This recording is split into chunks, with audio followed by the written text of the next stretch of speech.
और बामे ते 1 रुपया दान कर दे तो बाकी जड़ पाताल में हरी होती है, पाताल में हरी। देखिए संत जी से कहने लगे राजा आज के महाराज कल आना। ठीक है राजा, हम कल आ जाएंगे, कोई बात ना है। राजा के दिमाग में चढ़ गई कि अब तो मेहनत करनी चाहिए। देखिए राजा आज ने रात को अपना भेष बदल करके और शहर में नौकरी करी, शहर में जा करके एक लोहार के यहाँ और घन चलाया पूरी रात, 2 रुपए कमाए और 2 रुपए कमा करके सवेरे आ गए, नहा धो करके फिर दान पे बैठ गए। संत जी फिर आ गए, बानगी संत जी ने कहा रुक जा महाराज, मैं इनको दान कर देने दो, फिर बाद में तुमसे करूंगा। जब सबको सिंटा दिया फिर राजा आज महाराज के संत जी के पास आए और अपनी जेब में से 2 रुपए निकाल करके हाथ पर रख करके कहने लगे लो महाराज दान। संत जी कहने लगे हे राजा आज तुम्हारे तो ये हाथों में बड़े फलक पड़ रहे कि हाँ महाराज, तुमने तो कही कि मेहनत के पैसे से और 1 रुपया दान करे तो बाकी पाताल में जरा हरी होती है, जैसे मैंने मेहनत की है। ये फलक वाकई लो, मैंने 2 रुपए कमाए, रात को सुन लो 2 रुपए। देखिए संत जी ने 1 रुपया उठा करके वहां से चल दिए संत जी, और जाकर के शहर से बाहर उनका आश्रम था, उस आश्रम में जाकर के और संत जी ने वो रुपया फेंक दिया। देखिए उस रुपये का इतना सुंदर एक वृक्ष बन गया कि उसका कहना ही क्या है।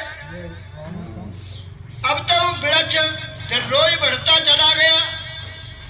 एक दिन राजा आज के घरवाली अपनी सखियों के साथ में घूमने चली आई और वही आश्रम के पास आकर जा रही थी और नजर रानी की उस पेड़ पर पड़ गई और रानी कहने लगी, अपने मन में सोचने लगी कि ये पेड़ तो मेरे आंगन में हो तो मेरा महल कितना सुंदर हो जाएगा।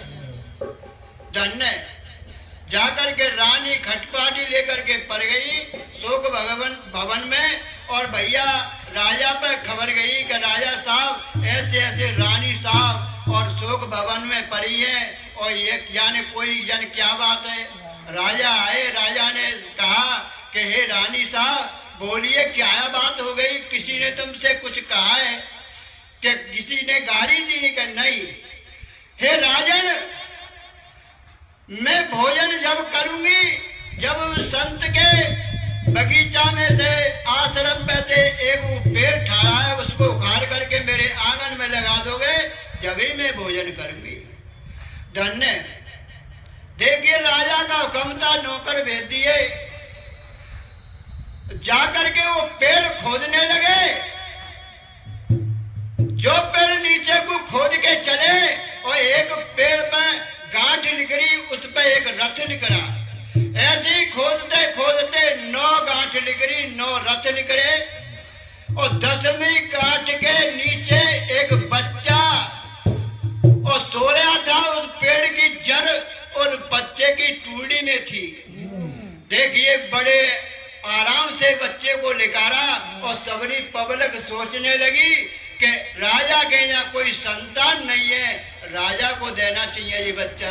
तो देखिए वो जाकर के राजा को दे दिया और 9-10 दिन बाद और उसका नामकरण रखा गया, तो उसका नाम जसरथ रखा गया, जसरथ।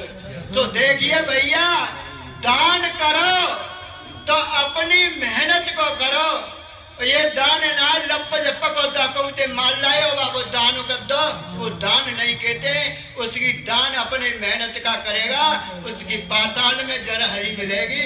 मैं अपनी वाणी को यही विराम देता हूँ। बोलिए कृष्ण भगवान की। भाई बहुत बहुत धन्यवाद देंगे मुल्ला जी, कितनी बढ़िया बात बताई हमारे मुल्ला जी ने। न्याय की तो चोरी करे और करे सुई को दान, और ऊंचे चढ़ के देखे कि अभी ना आए विमान, इन्हें कोई विमान थोड़ी आएंगे, आज मंत्री हैं अनाफला पीला जनता को खा जाते हैं और फिर करते थे कथा बानु जनता की भोजन करा देते हैं, तो इनके लिए कोई विमान आएंगे तो पकड़े आगे सम्मा जाए ठाकुर जी के। बहुत बहुत धन्यवाद देंगे साहब। मुल्ला जी के लिए जय शंकला में बुलाएंगे साहब। पहले भैया आज तो उन्हें बुलाएंगे, सोनपाल जी है